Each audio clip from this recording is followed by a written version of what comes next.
आप सभी को सुमध्याह्न। जैसा कि आप सबको पता है कि पिछले 2 दिन यानी कि 29 मार्च और टुडे 31 मार्च को हमारे स्कूल का रिजल्ट डिक्लेयर किया गया 2 हिस्सों में, प्राइमरी का सैटरडे को और सीनियर विंग का आज। तो प्यारे अभिभावकगण, मैं सबसे पहले तो आपका तहे दिल से हार्दिक अभिनंदन करती हूँ, आपको धन्यवाद करती हूँ कि आपने अपना कीमती समय निकालकर यहाँ आए और सभी बच्चों की सांस्कृतिक कार्यक्रमों में और उनको प्रोत्साहन दी। प्यारे अभिभावकगण, मैं आपको एक ही बात कहना चाहती हूँ कि आप कभी भी मन में ये ना लेकर आएँ कि मेरा बच्चा फर्स्ट नहीं आया, सेकंड नहीं आया, थर्ड नहीं आया। काफ़ी बार हम देखते हैं कि पेरेंट्स हमेशा इस होड़ में लगी रहते हैं कि मेरा बच्चा फर्स्ट सेकंड थर्ड नहीं आया। No, marks does not matter. एक इंसान की उपलब्धियों को उसके मार्क्स जज नहीं करते हैं, उसकी काबिलियत, उसका व्यवहार और उसका आचरण उसे व्यक्त करता है कि वो कितना पढ़ा लिखा है। कभी भी कोई भी व्यक्ति किसी भी इंटरव्यू में जाता है, बड़ी बड़ी पोस्टों पे जो हैं, कभी भी उनसे ये नहीं पूछा जाता कि आपके 10th में कितने मार्क्स आपने गेन किए, 12th में कितने मार्क्स आपने गेन किए। क्या चेक किया जाता है? नॉलेज। तो मैं आप सबसे यही प्रार्थना करूंगी कि आप अपने बच्चे की नॉलेज चेक करें, ना कि आप उन्हें मार्क्स से जज करें कि नहीं तेरे 90 से कम आए हैं, तेरे इतने आने चाहिए थे। No, this is the not right method. यह सही तरीका नहीं है आप हमारा बच्चों को आकलन करने का। जरूरी नहीं है कि जो बच्चा आज 100% मार्क्स गेन कर रहा है वही बच्चा आगे चलकर सक्सेस हो। जिस बच्चे ने 70% मार्क्स भी गेन किए हैं वो भी बच्चा आगे चलकर सक्सेस हो सकता है। तो प्यारे अभिभावकगण, मैं आपसे सबसे पहले यही निवेदन करना चाहूँगी कि आपके बच्चों को आप अंकों के आधार पर मूल्यांकन ना करें। सेकेंड थिंग, मैं आपको एक छोटी सी बात बताऊंगी, ध्यान से सुने। हमारा विद्यालय आदर्श पुनर्वास स्कूल जो सन 2019 में जिसकी नींव रखी गई हमारे माननीय डायरेक्टर सर के द्वारा, उनका एक विजन था और एक मिशन था कि ये विद्यालय उन सभी विद्यालयों से अलग हो जहां शिक्षा का व्यापार किया जाता है। शिक्षा के व्यापार से आप लोग समझते हैं बहुत हाई कॉस्टली फीस जहाँ है और जहाँ बच्चों को कुछ भी नहीं दिया जाता। उनके विजन और मिशन के साथ हमने मेहनत की, आगे बढ़ रहे हैं और ये मैं मैनेजमेंट को आश्वासन दिलाती हूँ कि आगे भी जो नवीन पौधा उन्होंने हमारे हाथों में सौंपा है उस पौधे को एक दिन हम वट वृक्ष जरूर बनाएंगे और करके दिखाएंगे। एक दिन ऐसा आएगा कि आदर्श पुनर्वास स्कूल का नाम बुलंदियों के सितारों पर होगा और चमकेगा। आप सभी को मैं ये बताना चाहती हूँ कि हमारे विद्यालय में ना सिर्फ एकेडमिक यानी कि सिर्फ शैक्षणिक योग्यता बच्चों में नहीं डाली जाती हैं, बच्चों का 360 यानी कि 360 डिग्री सर्वांगीण यानी कि होलिस्टिक डेवलपमेंट किया जाता है। जो आप देख रहे हो, आपने देखा भी है कि प्रत्येक बच्चा वेल कॉन्फिडेंट है, अपनी बातों को बहुत अच्छे से रखता है। सभी बच्चे सांस्कृतिक कार्यक्रमों में भाग दौड़कर हिस्सा लेते हैं। कभी हमें ये पूछने की आवश्यकता ही नहीं होती है कि बेटा कौन कौन पार्टिसिपेट करेगा। कोई भी बच्चे को हम कभी भी स्टेज पे खड़ा कर देते हैं। हमारे बच्चों में वो सब गुण हैं। अब मैं धन्यवाद करना चाहूँगी आदर्श पुनर्वास स्कूल की सभी अध्यापकगण का, जिन्होंने पूरी लगन और मेहनत के साथ इस वार्षिक महोत्सव को बहुत अच्छे से पूर्ण किया। मैं धन्यवाद करना चाहूँगी हमारे सभी कर्मचारियों का, जिन्होंने अपनी सेवा देकर सभी पेरेंट्स को और हमें अनुग्रहित किया है। ज्ञान का समावेश होता है जहाँ शिक्षा का होता, जहाँ आदान प्रदान है, लाखों पीढ़ियाँ शिक्षित होती, एक भव्य समाज का होता ऐसे निर्माण है। भूखे पेट सोने वाले घरों में चूल्हे जलने लगे हैं, भूखे पेट सोने वाले घरों में चूल्हे जलने लगे हैं। बंजर जमीनों से हीरे निकलने लगे हैं। समृद्धि की ओर उन्मुख हो रहा मेरा देश, समृद्धि की तरफ उन्मुख हो रहा मेरा देश। आज हर तरफ शिक्षा के मंदिर खुलने लगे हैं, आज हर तरफ शिक्षा के मंदिर खुलने लगे हैं। हमेशा आने वाले वर्ष यानी कि सेशन 2025-26 में हमारा पूरा प्रयास रहेगा सुधार जारी रखने के लिए, स्कूल प्रणाली की गुणवत्ता और सभी पहलुओं के मानकों को बढ़ाने के लिए। आज के बच्चे हमारे राज्य और हमारे देश का भविष्य हैं। जो आज के हमारे बच्चे हैं वो हमारे राज्य का भी और हमारे देश का भी भविष्य है। आज मैं जिन शानदार चेहरे को यहाँ देख रही हूँ, जिन्हें पुरस्कार मिले हैं और जो अपनी प्रतिभा का प्रदर्शन करके गए हैं, वे बड़े होकर निश्चित रूप से कल हमारे देश का नाम रोशन करेंगे। वे बड़े होकर बड़ी सफलता, नाम और शोहरत के साथ साथ उच्च मानवीय मूल्यों को प्राप्त करेंगे। लेकिन दूसरी ओर हम चाहते हैं कि वो अच्छे इंसान भी बने, क्योंकि एक अच्छे व्यक्तित्व का होना एक इंसान के अंदर बड़ा ही जरूरी है और इस दुनिया को रहने के लिए एक बेहतर जगह बनाए। शिक्षा का मतलब सिर्फ कक्षा की 4 दीवारों में शिक्षा प्राप्त करना नहीं है, उससे ज़्यादा कहीं जरूरी है कि मानो अब हम घर से बाहर निकलते हैं, कोई भी हमारा आकलन अंकों से नहीं करता है। सबसे पहले इंसान का व्यवहार होता है, चाहे वो सोशल लगा लीजिए, चाहे आप वो फैमिली में लगा लीजिए, आप कहीं भी जाते हैं। तो आप सभी पेरेंट्स से एक बार फिर से मेरा ये अनुरोध है कि आप अपने बच्चों का मूल्यांकन अंकों के आधार पे ना करके उनकी ज्ञान के आधार पर करें और बच्चों का समय समय पर बच्चों का प्रोत्साहित करें हर चीज़ में। चाहे वो कोई भी पार्टिसिपेट कर रहा है बच्चा, उसका उत्साह वर्धन करें कि हाँ बेटा करो, हम तुम्हारे साथ हैं, ठीक है, करने की कोशिश कीजिए, ये नहीं कि नहीं तुमसे नहीं होगा। एक बार फिर से आप सभी पेरेंट्स का यहाँ पधारने पर हार्दिक धन्यवाद करती हूँ। जय हिंद, जय भारत।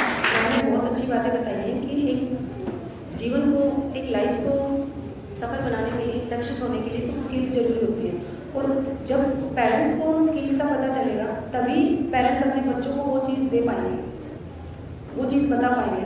मैं आपको कुछ 7-8 स्किल्स बताना चाहती हूँ जिनके थ्रू आप अपने बच्चों को अवेयर कर सकते हैं, आप उनसे पूछ सकते हैं। जैसे फर्स्ट ऑफ ऑल आपकी टाइम मैनेजमेंट होती है, समय प्रबंधन, समय का ध्यान रखें, समय का सही इस्तेमाल करना अपने बच्चे को सिखाएं कि बच्चा आपका टाइम के प्रति पंक्चुअल रहे, समय के प्रति बिल्कुल पाबंद रहे कि अगर उसको जिस टाइम पे जो काम दे दिया गया है वो उसी टाइम उस काम को करना सीखे। तो जब आप इस चीज़ के लिए अवेयर होंगे तब आप अपने बच्चों को बता पाएंगे। आपको पता हर चीज़ है लेकिन आपको उस चीज़ को करना नहीं आता, आपको वो चीज़ डिलीवर नहीं करनी आ रही अपने बच्चे के साथ। आपको पता हर चीज़ पता है, आप अपने बच्चों को बहुत पॉजिटिव इन्वायरमेंट दे रहे हैं।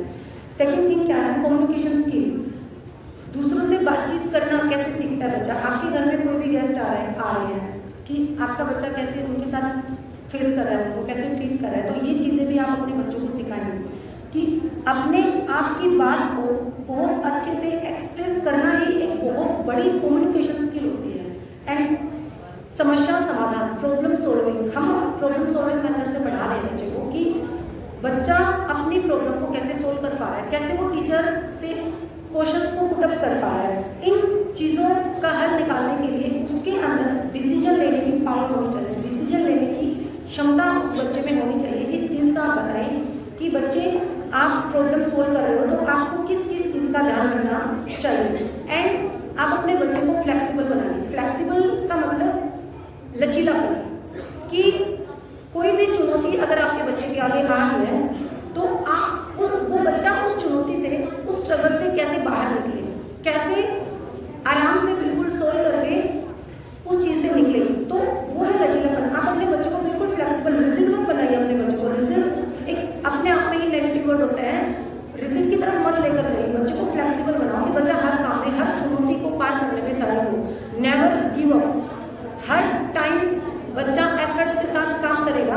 कंटिन्यू एंड कॉम्प्रिहेंसिव इवोल्यूशन अगर वो कर पाएगा तो आपका बच्चा सक्सेस है।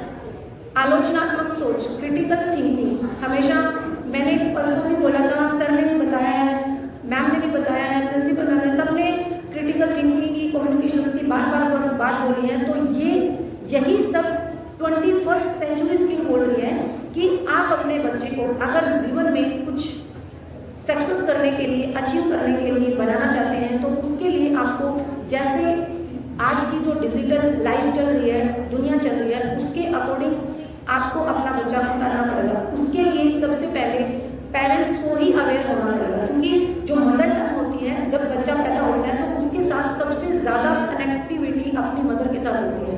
एनईपी ग्रुप बोलती है कि मदर टंग सबसे ज़रूरी है। बच्चे को मदर टंग में सिखाइए, बच्चे को पहले माँ की भाषा आनी चाहिए। माँ जो लैंग्वेज बोलेगी, माँ जैसी लैंग्वेज यूज़ करेगी, बच्चा वही लैंग्वेज यूज़ करेगा और वही उसको स्कूल में सिखाई जाएगी।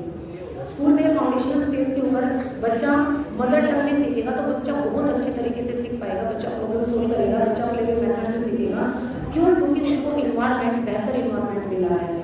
उसके बाद स्वयं की देखभाल करना, सर ने बताया था कि बच्चों को सेल्फ मोटिवेटेड बनाइए कि वो खुद का डिसीजन खुद ले पाए। उसके लिए आपको अपने बच्चे का ध्यान रखना पड़ेगा, उसकी हेल्थ का ध्यान रखना पड़ेगा, स्वास्थ्य का ध्यान रखना पड़ेगा कि उसको नर्चर अच्छे से मिल रहा है या नहीं मिल रहा, क्योंकि नेचर, प्रकृति जो हमें दे रही है, और नर्चर, प्रकृति ने हमें अपने बच्चों को पालने पोसने के लिए जो आहार दिया है उसको हम नर्चर बोलते हैं। तो आप अपने बच्चे के नर्चर को अच्छे से मेंटेन करके रखें कि उस बच्चे के लिए खाना क्या सही है क्या नहीं है, क्योंकि आजकल के मोस्टली बच्चे जंक फूड के ऊपर ज़्यादा रहते हैं कि हमें मैगी चाउमीन वगैरह है। तो उस चीज़ के लिए आप अपने बच्चे को ध्यान से देखें कि हमारा बच्चा क्या, क्योंकि अगर कोई चीज़ नुकसान कर रही है, आप माइंड के ऊपर इफेक्ट डालें तो वो उस चीज़ को आप अवॉइड कीजिए अपने बच्चों के लिए। ये जो चिप्स वगैरह कुरकुरे, ये हर चाइनीज़ चीज़ को अवॉइड कीजिए और अपना जो इंडियन फूड है उसे फॉलो कीजिए। उसके बाद क्वेश्चन पूछना, प्रश्न पूछना, कि बच्चे को क्वेश्चन पूछना आना चाहिए, बच्चे को क्वेश्चन पूछना आना चाहिए एक डिजिटल लिटरेसी के साथ, टेक्नोलॉजी के साथ, कि वो डिजिटल टेक्नोलॉजी के साथ रहना सीखे। उसको अब मीडिया, बच्चे फ़ोन सब चलाते हैं, हमसे भी ज़्यादा बच्चों को पता है कि फ़ोन कैसे चल रहे हैं, क्या फ़ोन में आ रहा है, लेकिन आप उस चीज़ पे ध्यान दें कि आपका बच्चा फ़ोन में देख क्या रहा है। अगर वो बच्चा फ़ोन में हर पॉजिटिव चीज़ देख रहा है तो वो चीज़ सही है, लेकिन बहुत सारे शोर्स चले रहे हैं, उनके माध्यम से बच्चा, अब आप स्कूल में बोल देते हो कि बच्चा मान लो काम नहीं कर पा रहा, घर पे वो इन्वायरमेंट उसको नहीं मिल पा रहा है कि फ़ोन पे काम स्कूल से भेज दिया गया और बच्चा कुछ और देख रहा है। तो आप उस चीज़ के ऊपर, तो पेरेंट्स, घर में जो मदर है वही ध्यान रखती है कि मेरा बच्चा क्या देख रहा है, और 2 घंटे आप उसको अपने पास बिठाइए। ऐसा नहीं है, मान लो 6 घंटे का लेक्चर, 8 घंटे का लेक्चर वो स्कूल से डिलीवर ग्रहण करके लेके जा रहे हैं, तो आपका भी ये दायित्व है, ये रिस्पॉन्सिबिलिटी है कि आप अपने बच्चे को 2 घंटे अपने पास बैठा के सेल्फ स्टडी करवाएं। अगर बच्चा घर जाके जो स्कूल से वो पढ़ के आया है उसको सेल्फ स्टडी के थ्रू पढ़ रहा है, तो आपका बच्चा बहुत अच्छे से और बहुत अच्छे मार्क्स गेन करेगा, तभी वो कंपटीशन में आ पाएगा। इसलिए कंपटीशन में आने के लिए आप भी हमारे साथ हमेशा जुड़े रहें, और कोई भी आपके बच्चे से रिलेटेड आपको प्रॉब्लम्स आती हैं तो उनको आप सोल्व करवाइए। इन्हीं शब्दों के साथ मैं अपने स्पीच को विराम देती हूँ। Thank you so much. अभिभावकगण और प्रिय विद्यार्थियों, सबको नमस्कार। आज इस वार्षिक उत्सव में पहुंचने पर आप सभी का हार्दिक अभिनंदन, वंदन एवं स्वागत है।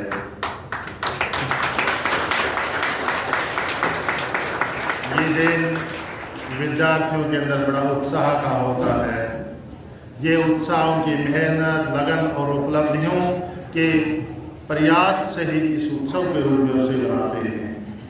प्रत्येक विद्यार्थी के अंदर इस दिन का एक बड़ा महत्व होता है। वो पूरे वर्ष का अपना आंकलन को एक पटल पर देखना चाहता है और उस पटल से वो खुशी प्राप्त करता है। उसका निरंतर परिश्रम ही सफलता की कुंजी है और वो इस सफलता की कुंजी पर आगे अग्रसर होता रहता है। हमारे देश की सांस्कृतिक धरोहर उसकी आत्मा में बसती है। ये जो थीम दिया गया है धरोहर, ये धरोहर और हमारी संस्कृति को बचाए रखना हम सबका दायित्व होता है और ये हमारे भविष्य के कंधों पर निर्भर होता है, जो हमारे विद्यार्थियों के कंधे पर है। हमारे विद्यार्थी हैं, वो हमारी संस्कृति और सभ्यता को कैसे बचाकर अगली पीढ़ी को संचारित करेंगे, उस ज्ञान को देंगे। वो ज्ञान आज वो अपने अध्यापकों से प्राप्त कर रहे हैं। ये 21वीं सदी है, इसमें ज्ञान, तकनीक और रचनात्मक आधारित संस्कारिक दृष्टिकोण की शिक्षा दी जा रही है, परंतु उस शिक्षा में बच्चे को सबसे अधिक संस्कारवान बनाना अत्यधिक है। यदि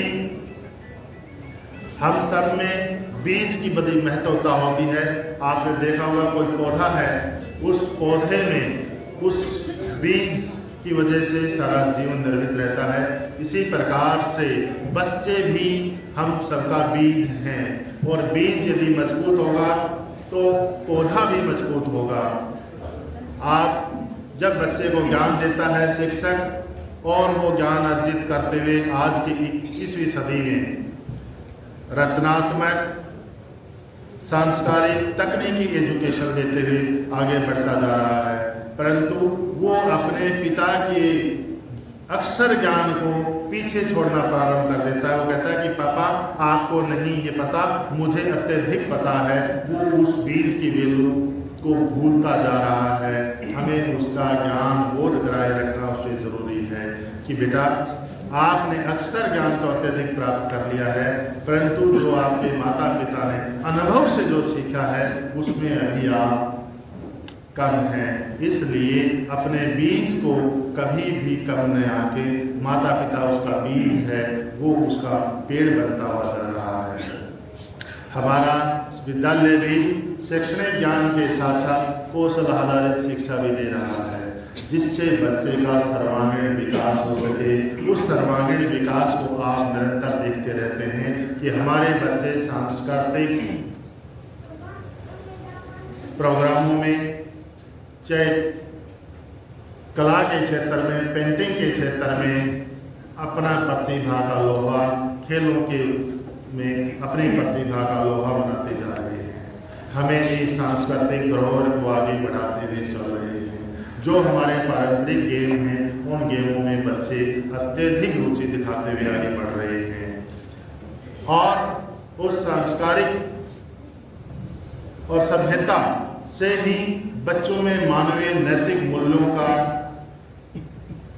वर्धन संचारित होता है, ज्ञान संचारित होता है, वो आगे बढ़ते जा रहे हैं। हम सभी का उद्देश्य शिक्षा के साथ साथ उनमें नैतिक मूल्यों का निर्माण करना अत्यधिक आवश्यक। जैसे सर ने बताया था कि प्रत्येक विद्यार्थी एक उम्र में हम सबकी जो प्रवृत्ति है वो रिसर्चेबल है, अनुसंधान की है, जिज्ञासा जानने की, नई चीज़ों की खोज करने की है। उस खोज आधारित शिक्षा देने का ये विद्यालय कार्य कर रहा है और आपके बच्चों में इस प्रतिभा को आपको देखने का सौभाग्य भी हो रहा होगा। इस सभी की कड़ी मेहनत पर सभी अभिभावक और शिक्षकगण बधाई के पात्र हैं, क्योंकि उनका जो सामंजस्य प्रिंसिपल महिला के द्वारा जो ब्रीज का कार्य किया जा रहा है वो हमें बड़ा गौरवित महसूस करवाता है कि वो एक अच्छे ब्रीज का कार्य कर रही है। एक अभिभावक और शिक्षक के मध्य में प्रिंसिपल की बड़ी अहम भूमिका होती है कि वो दोनों का सामंजस्य किस प्रकार से रखती है और वो सामंजस्य रखने में प्रिंसिपल अपनी बखूबी भूमिका निभा रही है, जिससे आपके बच्चों का सर्वांगीण विकास ओलंपिक अप्रोच के साथ में किया जा रहा है। हमारे बच्चों में नेतृत्व, नवाचार और उन्हें आत्मनिर्भर बनाया जा रहा है। आप सभी अभिभावक देखेंगे तो आपके बच्चे में ये कॉन्फिडेंस है कि आप यदि उससे किसी कुछ प्रश्न का उत्तर सही नहीं दे रहे हैं तो कहेगा नहीं पापा मुझे गलत बता रहे हैं। जैसे कि सर ने मेरे से पहले वक्तव्य में बताया कि बच्चा प्रश्न पूछने का जिज्ञासा इसमें रहती है। पापा कहाँ गए थे? आप प्रतिदिन ही अपने कार्य के लिए जाते हैं, परंतु जब छोटा बच्चा जब आप शाम को घर आते हैं तो आपसे पूछा पापा कहाँ गए थे, क्या किया, वो सब जानने के लिए वो जिज्ञासु रहता है। और आप में एक इरिटेशन की भावना आती है कि कल तो बताया था बेटा ड्यूटी गया था, आप उससे थोड़ा सा गुस्सा होते हैं, परंतु बच्चा अगले दिन फिर पुनः पूछ लेता है कि पापा क्या गए। तो वो पूछने की और कॉन्फिडेंस, यदि आप उसे उसका उत्तर संतुष्टि पूर्वक नहीं देते हैं तो वो बच्चा हमारा इतना नेतृत्व ही वाला है कि आपको कहेगा पापा आपने हमें मेरे क्वेश्चन का सही आंसर नहीं दिया है। आपके घर में यदि कोई अननोन व्यक्ति आएगा तो वो बड़े निडरता से पूछ लेगा, हाँ जी किससे मिलना है, क्या काम था, कहाँ से आए हैं। ये सभी निडरता नेतृत्व की भावना उसके अंदर पैदा होती जा रही है।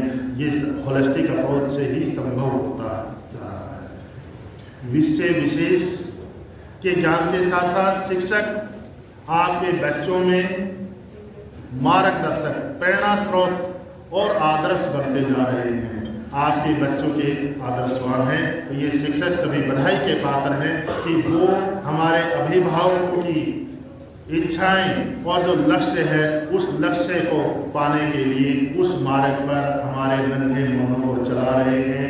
उनमें धरोहर के द्वारा हमारी परंपरा और संस्कृति का जो ज्ञान है उस धरोहर की मिट्टी को नन्हे मनों में संचित करने का कार्य कर रहे हैं। तो सभी शिक्षक बड़े बधाई के पात्र हैं, सभी अभिभावक बड़े बधाई के पात्र हैं कि वो आपके ऊपर इतना अत्यधिक विश्वास हमारे ऊपर करते हैं और उस विश्वास को हम कायम रखे हुए हैं और भविष्य में भी आपके विश्वास को दृढ़ता के साथ हम आगे बढ़ाने का कार्य करेंगे। बच्चों को शिक्षा अक्सर ज्ञान तक ही सीमित रखने की आवश्यकता नहीं है, पढ़ाई के साथ साथ नैतिक और सामाजिक कौशलों का संचार करना भी बहुत अत्यधिक आवश्यक है। यदि बच्चों में सामाजिक कौशलों का संचार नहीं होगा तो हमारी शिक्षा है वो अर्थहीन होगी। हम सबका एक दायित्व होता है कि हमने अपने माता पिता की सेवा कर रहे हैं, उसी प्रकार की नैतिकता वो बच्चा हमारे अंदर देख रहा है। हमारे अंदर यदि नैतिकता अच्छी होगी तो हमारे बच्चे भी अच्छी नैतिकता देखेंगे और हमारी सेवा करेंगे। वो नैतिकता का पाठ अध्यापकों के द्वारा उन्हें आत्मनिर्भर बनाने के लिए तत्परता है आपके बच्चों को आगे बढ़ाने के लिए। अक्सर ज्ञान के साथ साथ अक्सर ज्ञान गूगल बाबा से भी लिया जा सकता है, परंतु बच्चे में अनुशासन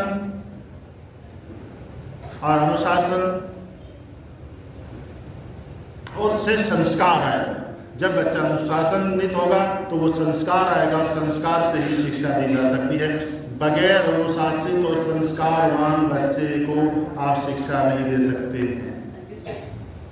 तो हमारे आपकी जो धरोहर है वो बड़ी संस्कारवान और अनुशासित है, जिसको हम ज्ञान दे सकते हैं। हम सब तो आपके बड़े आभारी हैं कि आपने ऐसे बहुत खास सफ़ेद कागज के बच्चों को सफ़ेद कागज के रूप में आपने हमारे पास भेजा और उसके ऊपर ज्ञान लिखने का कार्य हमारे अध्यापकों और प्रिंसिपल महोदया के द्वारा किया जा रहा है। ये भविष्य में भी इसी प्रकार से कड़ी मेहनत के साथ बच्चों को आगे बढ़ाते रहेंगे। सभी बच्चों ने बहुत अच्छी सफलताएं हासिल की हैं। बड़ी क्रिएटिव बच्चे जो आज की नई शिक्षा नीति 21वीं सदी की जो एम रखा गया है भारत सरकार के द्वारा कि बच्चे में क्रिटिकल थिंकर और लाइफ स्किल का निर्माण हो, वो उस पैटर्न के ऊपर संस्था के द्वारा कार्य किया जा रहा है, जिसमें आपने पिछले वर्ष 2019 से आज तक बड़ा सहयोग रहा है, चाहे वो लॉकडाउन का समय रहा हो और उसके बाद का भी आप सभी का सहयोग बड़ा अतुल्य रहा है, जिसकी तुलना हम किसी से नहीं कर सकते हैं। और आशा करते हैं कि आपका विश्वास और सहयोग भविष्य में भी इसी प्रकार से रहेगा, जिससे हम इस ज्ञान को और अधिक प्रसारित कर सकें और समाज की जो अपेक्षाएं हैं उन अपेक्षाओं के ऊपर खरा उतर सकें। मैं अपनी वाणी को विराम देना चाहूँगा और पुनः आप सभी को बधाई दूंगा कि आपने आपका सहयोग और आपका विश्वास हमारे शिक्षक प्रिंसिपल महोदय। अगर बच्चे ने कोई गलती की है तो हम उसको 1000 डांट लगाते हैं और कभी कभी तो हम ये कहते हैं कि तुम तो गधा है। थोड़ी देर में उसने अच्छा काम कर दिया तो हम कहते हैं अरे तुम तो बहुत अच्छा है, तुमने बहुत अच्छा काम किया। इनकी अबोध बुद्धि होने के कारण वो ये नहीं समझ पाते कि मेरे माता पिता ने कुछ ही समय के अंतराल में मुझे बुद्धू भी गधा भी कह दिया है और दूसरी तरफ मुझे बहुत अच्छा कार्य करने के लिए भी कह दिया। वो अबोध बालक इन बातों के बारे में जब समझने की कोशिश करता है तो वो किसी निष्कर्ष पे नहीं पहुंचता। दूसरा, बच्चे जब किशोर अवस्था में अग्रसर होते हैं, किशोर अवस्था से पहले एक वय संधि की अवस्था आती है जो बाल्य अवस्था का उत्तरार्ध होता है और किशोर अवस्था का पूर्वार्ध होता है। उसमें बच्चों में बहुत से प्रश्न पूछने की जिज्ञासा होती है और वो अपने माँ बाप से, अपने अध्यापकों से या अपने घर के बुजुर्गों से कुछ क्वेश्चन पूछना चाहते हैं। यदि हम उनकी जिज्ञासा को अपने घर में शांत नहीं करेंगे तो वो बच्चा अपनी जिज्ञासा को शांत करने के लिए घर से बाहर किसी ऐसे व्यक्ति की तलाश करेगा जो उसके प्रश्नों का उत्तर दे सकता है। यही समय होता है जब बच्चा अपने माँ बाप से अपने दिल की बातों को छिपाने लग जाता है, क्योंकि जब भी वो कोई पूछता है तो माँ बाप उसका आंसर, उसका उत्तर नहीं देना चाहते। उनको लगता है कि ये कौन सी ऊट पटांग बातें पूछ रहा है, जबकि वो सब बातें स्वाभाविक होती हैं। जैसे जैसे हम बड़े होंगे हमारे शरीर में हार्मोन्स का रिलीज होना आरंभ हो जाता है, जिससे हमारे शरीर में बढ़ोतरी होती है, लंबाई, चौड़ाई, वजन में वजन भी बढ़ता है और इसी के साथ साथ हमारे मस्तिष्क का भी विकास होने लगता है। इसलिए अभिभावकों को सबसे पहले जब भी कभी बच्चा कोई क्वेश्चन पूछता है तो उसका आंसर देना चाहिए। कभी कभी हम आंसर देने में असमर्थ इसलिए होते हैं कि हम भाषा का चुनाव नहीं कर पाते, हम उन शब्दों का चुनाव नहीं कर पाते कि कैसे इस बच्चे को आंसर दिया जाए। बच्चे की फेलियर नहीं होती, या तो फेलियर माँ बाप होते हैं या फेलियर अध्यापक होते हैं, क्योंकि बच्चा जब पैदा होता है तो बिल्कुल क्लीन स्लेट होता है, उसके ऊपर हम सब लोग लिखते हैं, जैसा हम लोग चाहते हैं वैसा हम बच्चे को बना सकते हैं यदि बच्चे की भावनाओं के अनुसार हम उसके साथ बर्ताव करें। बच्चे को कोई चीज़ की जानकारी नहीं है, हमारा काम है उसको सब चीज़ों की जानकारी देना, लेकिन एक मर्यादित तरीके से। अगर हम लोग मर्यादित तरीके से इस्तेमाल होने वाले शब्दों का चुनाव नहीं कर सकते तो बच्चा अपने आप से दूर होने लग जाएगा। हमारा समाज पहले बंद समाज था, जिसको हम लोग रूढ़िवादी समाज कहा करते थे। आज समाज खुल रहा है, बच्चों को हजारों इंफॉर्मेशन मिल रही है, बच्चे इंफॉर्मेशन तो ले रहे हैं, माँ बाप उस सूचना को ज्ञान में बदलने में कोई मदद नहीं कर पाता। अगर माँ बाप मिलने वाली सूचनाओं को ज्ञान में परिवर्तित करने में मदद करे तो बच्चा हमेशा अपनी दिल की बात आपको बताएगा।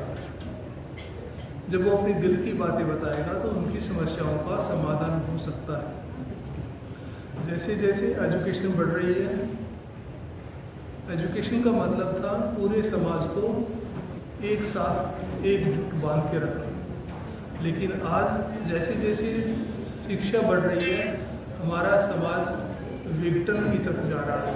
कारण क्योंकि जब वय संधि अवस्था में बच्चा होता है या किशोर अवस्था के प्रारंभिक वर्षों में होता है तो हम उसके साथ में किसी प्रकार का अटैचमेंट नहीं रख सकते। जिसके कारण बच्चा हमसे, हमारे समाज के नियमों को मानने से मना करने लगता है। और हम कितनी भी कोशिश कर लें, उस समय में बच्चा हमारी बात को सुनता ही नहीं। फिर हम कहते हैं कि बच्चा तो हमारी बात को सुनता नहीं है, इसलिए अब इसका क्या इलाज किया जाए। सामान्यतः घरों में डांट मार देते हैं, एक दो थप्पड़ भी कर देंगे, हो सकता है उसको मिलने वाली सुविधाओं को भी वो कुछ दिन के लिए महरूम कर दें, लेकिन उससे बच्चों में नकारात्मक प्रभाव पड़ता है। इसलिए जब भी कभी बच्चे आपसे बात करना चाहें तो आपको उनकी बातों को सुनना चाहिए। हो सकता है आपके पास उनके सवालों का जवाब नहीं हो, तो आप स्कूल में आकर के अध्यापकों से उसके द्वारा किए जाने वाले सवालों का डिस्कस करें, आकर के बताएं कि हमारे बच्चे किस प्रकार की बातें पूछते हैं, उन्हें किस प्रकार के हम आंसर देने चाहिए। माता पिता और अध्यापकों के बीच में अगर अच्छे संबंध होते हैं तो बच्चा भी पढ़ाई के अंदर अच्छा रहता है। कुछ माँ बाप स्कूल के बारे में, अध्यापकों के बारे में सही राय नहीं रखते हैं, और जिन माता पिता की राय स्कूल के बारे में, अध्यापकों के बारे में सही नहीं होती, तो उस परिवार के बच्चे कभी भी अध्यापक का आदर नहीं करेंगे। और जब कोई बच्चा अपने अध्यापक का आदर नहीं करता है तो उससे वो किसी प्रकार का ज्ञान प्राप्त नहीं कर सकता, क्योंकि उसके दिमाग में एक धारणा बन गई है कि ये जो कुछ भी कर रहे हैं शायद इनमें अध्यापक का ही कोई बेनिफिट हो। इसलिए माँ बाप को हमेशा अध्यापकों के बारे में, स्कूल के बारे में कोई नकारात्मक विचार नहीं बनाने चाहिए, जब तक कि आपके पास उससे संबंधित कोई सबूत ना हो। अगर कोई सबूत है तो आप स्कूल में आइए, प्रिंसिपल से बात कीजिए, वो आपको उसके बारे में जानकारी देंगे, ताकि आपका जो संशय है वो दूर हो सके। बच्चों को +1 में अलग अलग विषय पढ़ने के लिए मिलते हैं, जैसे कुछ साइंस में पढ़ते हैं, कुछ आर्ट्स पढ़ते हैं और कुछ कॉमर्स में जाते हैं। हमें बच्चों पर कुछ भी थोपना नहीं चाहिए। इसके लिए बच्चों की कैसा व्यक्तित्व उनके पास में है, कैसा जेनेटिक डिस्पोजल है, कैसा उनकी रुचि है, उन सबको ध्यान में रख करके उन बच्चों को पढ़ने के लिए देना चाहिए। मोटे तौर पे जिन बच्चों का रुझान समाज की तरफ है, समाज के नियमों की तरफ है, उन बच्चों को ह्यूमैनिटीज ग्रुप, आर्ट ग्रुप पढ़ना चाहिए। जो बच्चे घर में अपने माँ बाप का रोज़मर्रा का हिसाब रखने में मदद करते हैं, ऐसे बच्चों को कॉमर्स पढ़ना चाहिए, क्योंकि वो लोग पैसे से संबंधित अपना रुझान दिखा रहे हैं। कुछ बच्चे ऐसे होते हैं जो इस संसार के बारे में जानना चाहते हैं कि ये संसार कैसा है, कैसे इसकी बनावट हुई है, कहाँ तक ये चलेगा, कितने साल से बना हुआ है। तो ऐसे बच्चों को साइंस पढ़ना चाहिए।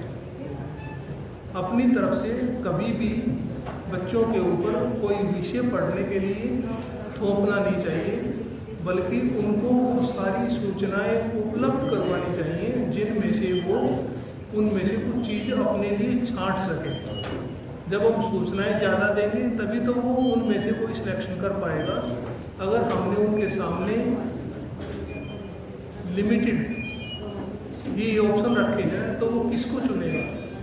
इसलिए माँ बाप का और अध्यापकों का ये कर्तव्य बनता है कि उनको ज़्यादा से ज़्यादा सूचनाएं उपलब्ध करवाएं, और जैसे ही वो वयस्क अवस्था में पहुंचने के लिए तैयार होते हैं या किशोर अवस्था के उत्तरार्ध में होते हैं, तो हमें उन सबको वो सभी जानकारी देनी चाहिए जो जिसकी उनको ज़रूरत है। मैं ज़्यादा ना अपना समय लेते हुए आज के प्रोग्राम में आप सबको एक बार आपके उत्तीर्ण होने की खुशी में आप सबको बधाई देता हूँ।